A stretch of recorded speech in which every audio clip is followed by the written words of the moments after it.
We know that sport is a great motivator in life, particularly for young people. This week I attended Malone Integrated College for the launch of a schools outreach programme which Belfast City Council is funding in 10 schools across the city in partnership with Sports Changes Life.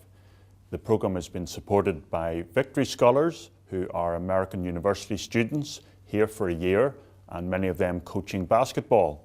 It was great to be joined at the event by Paul Lambert, Vice President of the Basketball Hall of Fame in Springfield, Massachusetts, and also Rich Enser, Commissioner of the MAC League in Massachusetts. We are working with these organisations and also the Rory Foundation and others towards the first ever Belfast Invitational Basketball Tournament to be held in December at the SSE Arena. We are continuing our celebrations of the Chinese New Year. This weekend I will be hosting an event at City Hall in partnership with the Chinese Consulate here in Belfast. In the run-up to this, I hosted a visit to City Hall by traditional Chinese puppeteers who were here from the city of Huanzhou and who were performing at the MAC on Monday evening. On Monday, we also hosted the first ever Northern Ireland Helplines Network Awareness Day at City Hall. This raised awareness of 26 organisations in Northern Ireland which operate helplines which provide support and information to the public.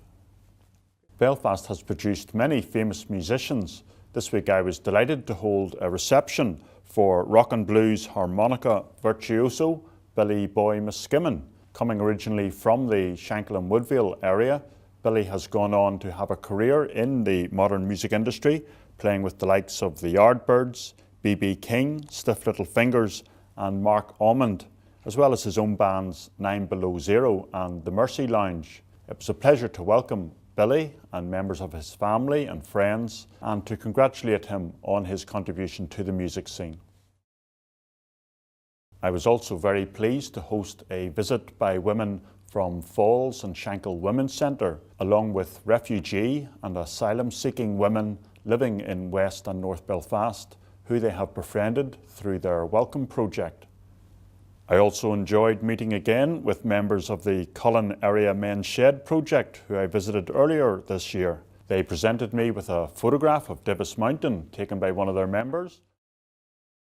The Women's Royal Navy Service Association in Belfast also paid me a visit as part of their 70th anniversary commemorations, and I was delighted to receive the gift of a large print of a sunset photograph of Dunluce Castle by Rashid Kaidanov, who is living in Belfast as an asylum seeker. His photograph is a finalist in the National Geographic Traveller competition, and the awards are being held in London at the end of this month.